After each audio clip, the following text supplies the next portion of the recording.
Depuis 10 ans, les plantes sont au cœur de mon travail.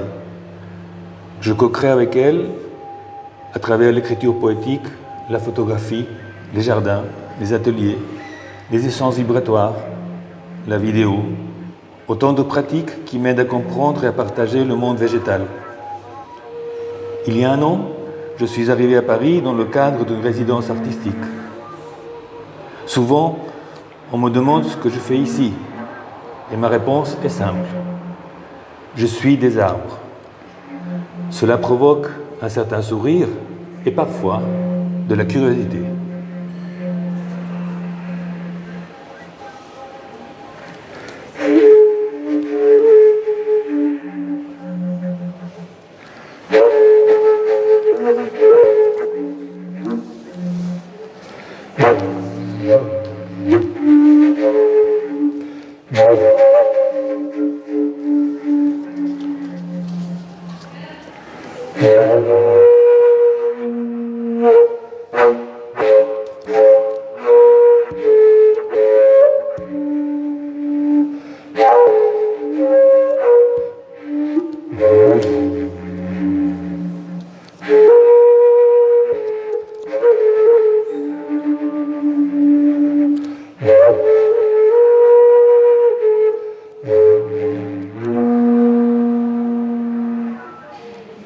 Je suis des arbres. Le premier arbre que j'ai suivi était un pommier du Japon, mon maître le Manzano, dont les photos des écorces font partie de l'exposition Pratique de la lenteur.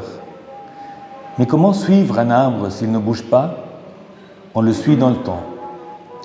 J'ai passé 5 ans sous ce pommier, plusieurs heures par jour, presque tous les jours.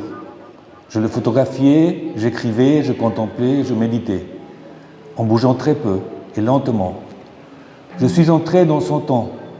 Cette immersion m'a permis de prendre conscience ou de sentir la conscience d'un monde partagé avec les arbres et les plantes du royaume Plantae.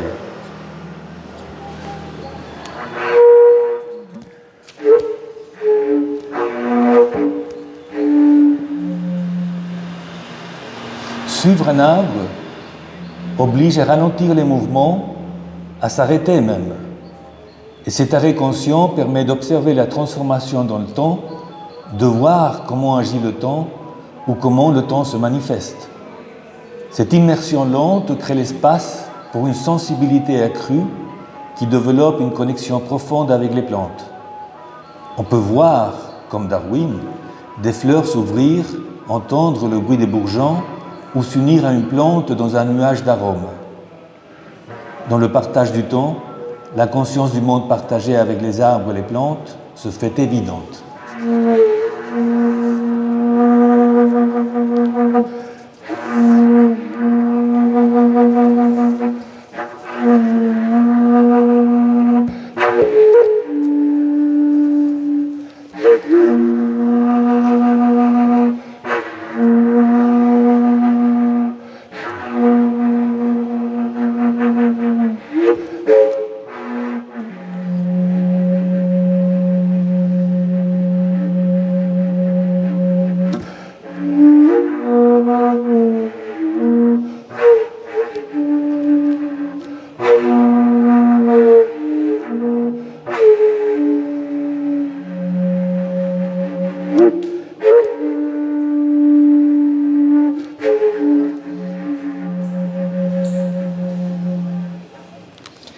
suis les arbres passe du verbe suivre au verbe être.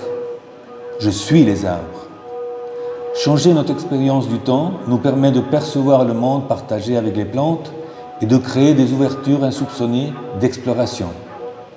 Cette approche phénoménologique crée une nouvelle perception, une nouvelle expérience du monde qui rompt les frontières de l'autre et refait les liens avec le monde du vivant. En abandonnant notre individualité conceptuelle, nous nous intégrons dans la trame de la vie où tout est uni et interconnecté. Cette rupture des frontières avec l'autre n'est pas une pensée ou un discours, mais une expérience sensorielle, vitale. Et à partir de cette expérience émerge une nouvelle pensée, un nouveau sentir, une nouvelle façon d'habiter. La notion d'observateur extérieur d'un monde objectif et donné disparaît. Nous ne sommes plus dans l'attitude de regarder avec distance un monde qui est là, dehors, habité par des autres. Au contraire, nous faisons partie d'un monde commun où les plantes et les arbres s'installent en nous et nous nous installons chez elles.